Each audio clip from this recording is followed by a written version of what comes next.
information technology grows in an exponential manner. It's not linear.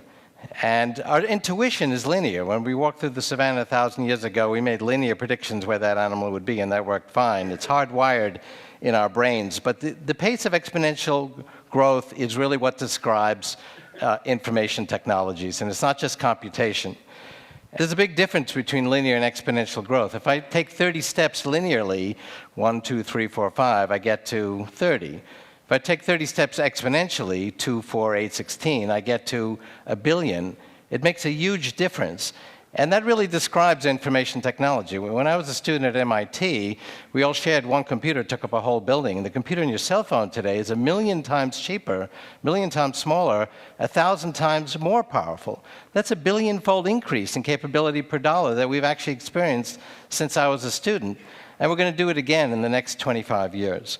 Information technology progresses through a series of S-curves where each one is a different paradigm. So people say, well, what's going to happen when Moore's law comes to an end, which will happen around 2020? We'll then go to the next paradigm.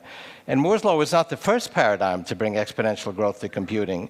The exponential growth of computing started decades before Gordon Moore was even born.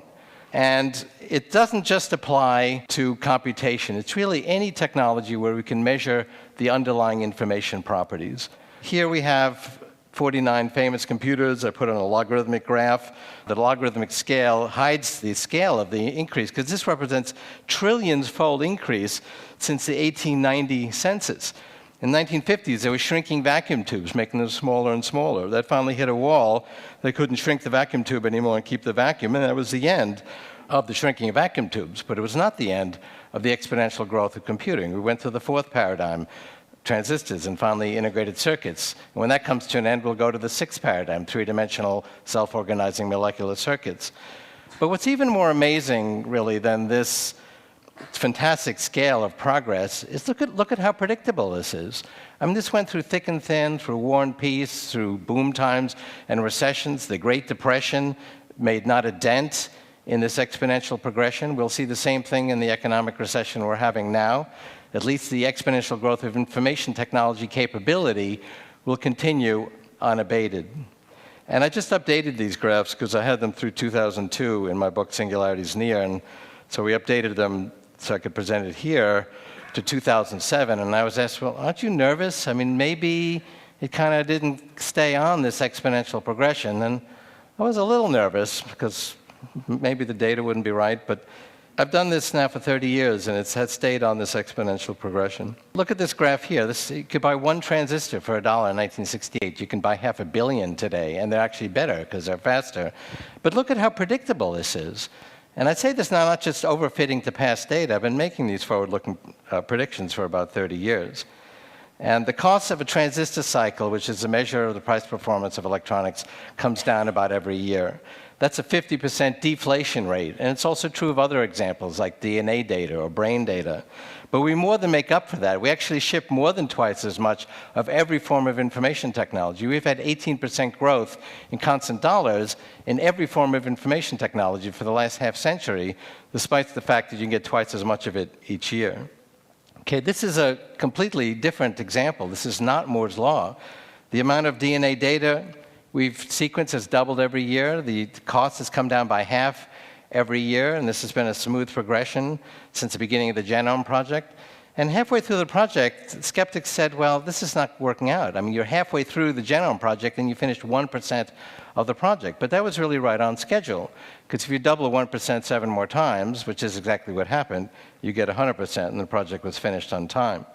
Communication technologies, 50 different ways to measure this, the number of bits being moved around, size of the internet, but this has progressed at an exponential pace. This is deeply democratizing. I wrote over 20 years ago in the Age of Intelligent Machines, when the Soviet Union was going strong, that it would be swept away by this growth of decentralized communication. And we will have plenty of computation as we go through the 21st century to do things like simulate regions of the human brain, but where will we get the software? Some critics say, oh, well, software's stuck in the mud. But we are learning more and more about the human brain. Spatial resolution of brain scanning is doubling every year. The amount of data we're getting about the brain is doubling every year. And we're showing that we can actually turn this data into working models and simulations of brain regions. There's about 20 regions of the brain that have been modeled, simulated, and tested. The auditory cortex, regions of the visual cortex, cerebellum, where we do our skill formation, slices of the cerebral cortex, where we do our rational thinking. And all of this has fueled an increase, very smooth and predictable, of productivity. We've gone from $30 to $130 in constant dollars in the value of an average hour of human labor, fueled by this information technology. And we're all concerned about energy and the environment. Well, this is a logarithmic graph. This represents a smooth doubling every 2 years of the amount of solar energy we're creating, particularly as we're now applying nanotechnology, a form of information technology, to solar panels. And we're only 8 doublings away from it meeting 100% of our energy needs, and there's 10,000 times more sunlight than we need. And we ultimately will merge with this technology. It's already very close to us. When I was a student, it was across campus. Now it's in our pockets. What used to take up a building now fits in our pockets. What now fits in our pockets would fit in a blood cell in 25 years. And we will begin to actually deeply influence our health and our intelligence as we get closer and closer to this technology. And based on that, we are announcing here at TED, and true TED tradition, Singularity University. It's a new university that's founded by Peter Diamandis, who's here in the audience, and myself. It's backed by NASA and Google and other leaders in the high-tech and science community. And our goal was to assemble the leaders, both teachers and students, in these exponentially growing information technologies and their application. But Larry Page made an impassioned speech at our organizing meeting saying we should devote this study to actually addressing some of the major challenges facing humanity. And if we did that, that Google would back this. And so that's what we've done.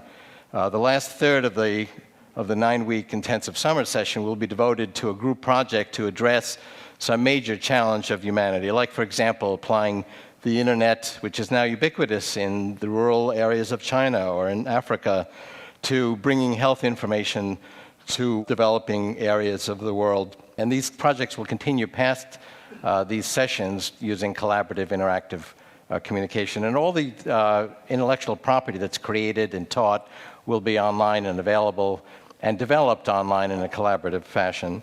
Here's our founding meeting, but this is being announced today. It'll be permanently headquartered in Silicon Valley at the NASA Ames Research Center. There are different programs for graduate students, for executives at different companies. The first 6 tracks here, artificial intelligence, advanced computing technologies, biotechnology, nanotechnology, are the different core areas of information technology. And then we're going to apply them to the other areas like energy, ecology, policy, law, and ethics, entrepreneurship, so that people can bring these new technologies to the world. And so we're very appreciative of the support we've gotten from both the intellectual leaders, the high-tech leaders, particularly Google and NASA. This is an exciting new venture, and we invite you to participate. Thank you very much.